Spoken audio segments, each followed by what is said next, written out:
Tapos sa Sword family naman, yan. Medyo sniper, shoutout. Kanuto, yan, kinuha ko ring ninong. Si Kapanalig, yan, si Brother Louie, shoutout. Hindi ko na kinuha ng ninong kasi I want to give you.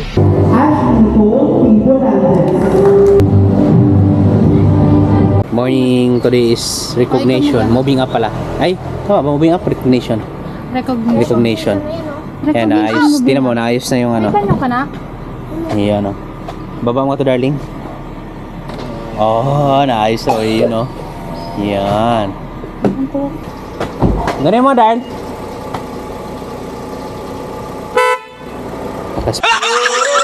Sundawin na kami doon mga ka-ride friends. At kung napapansin nyo, hindi namin kasama si Bunso, si Bibi Atina kasi maraming tao doon, baka mainip lang yun.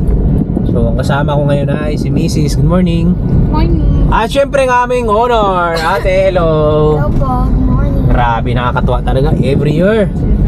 Taon-taon talaga umakit sa stage. Salita lang kami ng mama niya. Ngayon ay mama niya na muna yung akyat kasi nung nakarang taon ako naman. Tapos yun, syempre yung mga koleksyon ni baby doon, yung mga kamidalan niya, dadagdagan na naman. So at least kahit wala akong medal nung araw, nasa anak ko yung bawi naman. Nasa medal ko naman ang medal niya. Oh, grabe ay. Pero next year, pag grade 6 na, syempre ako na naman yung magmamarch. Ano darling, ako naman yung squad kay baby, no? So yun. Yun ang maganda eh. Tayo mga ka-ride friends, kala ko late kami. Hindi pa pala, maaga pa pala. Sakto lang, walang traffic eh. Buti lang natapat ng ano, magmahal na araw. Kaya hindi kami late.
Santos kalukuhan talaga eh.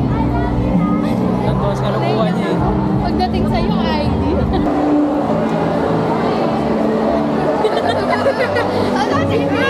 Thank you Lord, sa wakas natapos din. Makauwi na kami sa bunso namin. Grabe sobrang init ngayon, no? Kala ko parang pugon sa loob ng sakyan eh. Kaya tayo, miss ko rin yung bunso namin. Hindi, Ay, hindi ba? yung sa screen ng yung may Okay. kantang You Are The Reason. Kasi nga siya lang yung may dahilan. Si Carlos. Sa wakas natapos na rin at congrats, nakaproud yung anak namin kasi taon-taon na lang kami umakyat sa stage eh. Parang nakasawa na rin eh. Ay! Grabe naman eh. Congrats anak, the best talaga yung ate ko. Congrats sa ko. Yan. Pauwi na kami dahil namimiss na namin yung bunso namin. Na-excite na ako dun sa bunso ko kasi parang feeling ko ano rin yun eh. Susundan rin yung yapak ng ate niya kasi ngayon pa lang ang pilya-pilya, ang talatalino din eh. Yo, what's up? Good morning! For today's araw ay karoon ko lang itong vlog natin kahapon. Pauwi na kami ng Rizal dahil doon kami mag Holy Week at diretso na kami para sa binyag ng aking bunso. Wala naman siyang traffic pero may stoplight lang.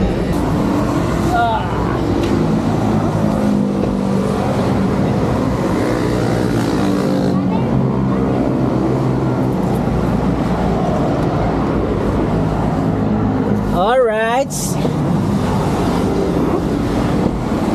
10:28 na mga great friends in the morning. Napakasarap pumiyahe ngayon kasi walang traffic, napakaaliwalas ng kalsada. Pero stopover muna kami kasi kakain tayo dahil inabot kami ng gutom. Yan, gutom yung aking mag-ina.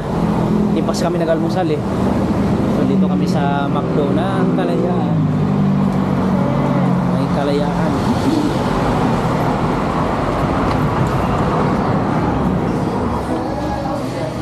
Hi! Hello! Hi! Ano? Wow! Bago na naman sa paningin mo? Bago na naman? Ito tayo. Ash, ito tayo. Wala sandalan dyan, B.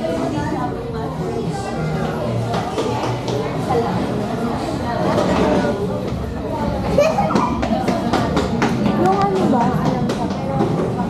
Alam ko lang sa Hi! face. Good morning! Patawanin mo siya, ate. Patawanin mo. Atina! Stop over muna. Teka, kakain muna tayo. Kakain muna tayo.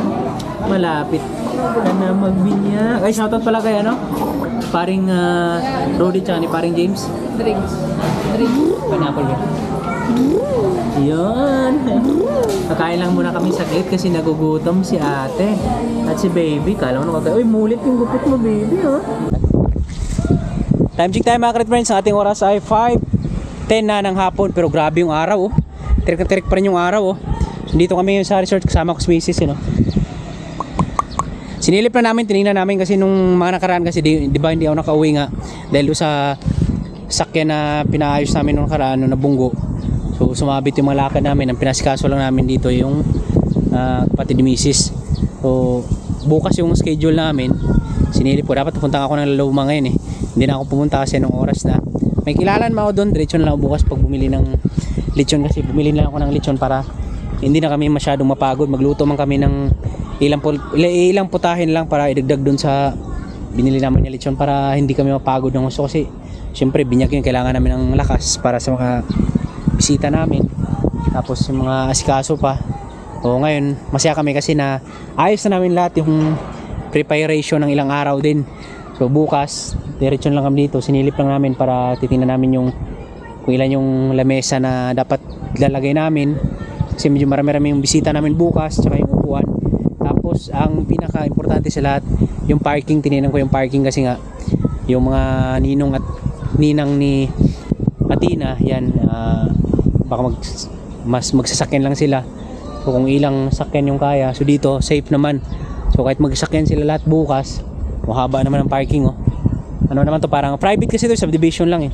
So walang problema sa parking. So kahit sasakyan pa dyan, kaya sila dyan. So ngayon nasilip na namin ni Mrs. At least kampante na kami bukas. So dito na kami manggagaling diretso sa simbahan para malapit lang kasi paglabas mo dyan kakanan ka na lang papunta ang Anguno natin simbahan na ng Anguno. So paglabas naman ganoon din, diretso na kami dito yung reception. So tingnan ko na lang bukas kung ibang ninong pupunta doon sa simbahan tapos yung iba na rin na dumiretso na rin dito. So ano yun lunch yun, mga 12 yung binyagan, tapos pagtapos namin doon diretso na kami dito. So yun lang, naisilip lang namin. So medyo okay naman. Doon na tayo sa hindi tayo mapapagod kasi syempre kailangan nating i-enjoy pa rin yun.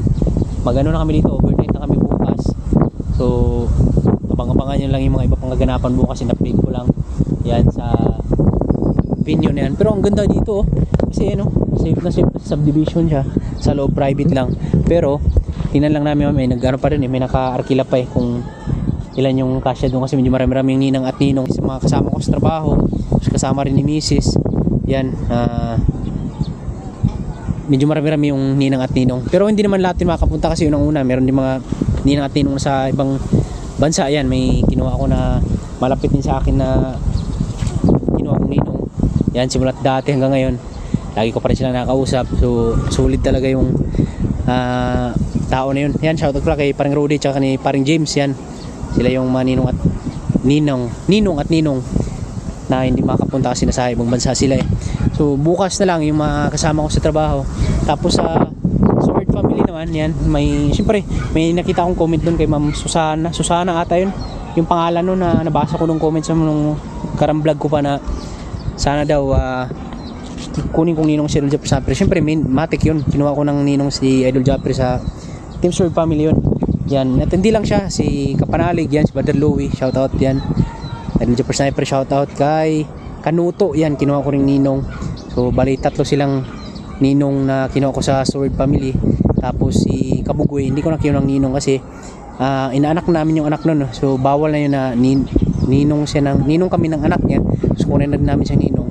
So bawal na yun. Yan, nagsinda kami ng sa kanila ng invitation para bukas, yan, malalaman na lang natin bukas kung kakapunta sila Idol Japper. So update na lang namin kayo sa mga sunod pa na video. Tos the rest sa mga katrabaho ni Mrs. at sa mga katrabaho ko rin bukas, marami-rami yung maging bisita, kaya ang ginawa na lang namin, order na lang kami ng 1 buong lechon, tapos nagluto lang kami ng ilang putahe na pandagdag para hindi na kami mahirapan na gaul sa pagluluto. So pati yung mga lahat inano namin Mrs. inayos namin na hindi kami mapapagod. Tapos yung mga kailangan kung ano yung pagdating namin dito ganun kalinis, pag alis namin ganun kalinis na mas mabilis lang namin gawin, na hindi kami mapapagod, na mag-enjoy pa rin kami. So yun yung ginagawa namin, kaya ito ngayon sinilip lang namin. So yun lang yung update muna, baka yun na lang bukas. Pasilip ko sa inyo mamaya. Yan, ito yun, pero may mga nag-swimming pa may ngayon, naka-schedule ngayon Tapos meron din doon sa kabila, dapat doon mas maluwag doon sa una, kaso ang problema wala silang bakante bukas. Yan, ngayon nung nakaraan kasi pa kami nagpapatanong doon, so may naka-schedule na bukas doon, dito na lang sa kabila na to. Yan, ganda ng mga bahay dito. Kanina Lianas. Tapos na mga karit friends, naayos na namin doon. Napakaganda pala doon sa loob. Ito yun. Ito dapat kami mag-ano, yung Ilianas. Yan yung in-inquiran ko nung nung una. Inquiran miss ka, so may fully book na. So paano, bukas na lang. May mili na muna kami doon sa Sibmore na iba pang kailangan namin. Bibili tayo ng buko. Bibili mo na ng buko mga karit friends dito sa Angono. Yan. Shoutout sa mga supporters ko dito sa Angono. Kaya pag nagawi kayo doon sa sinasabi ko kaninang Piero doon sa Mendoza, mag-ingat-ingat kayo dyan ha. So isipin mo yung nakuna na inold up na nakaraan, yung babae, nakuha na ng 600 pesos lang, inold up niya. So pag pumalag yun, di ba? Tinutukan pa ng baril. Kaya lagi kayong mag-ingat. Lalo na sa panahon ngayon, mahirap na Ito na, mga katfriends, kabili na tayo.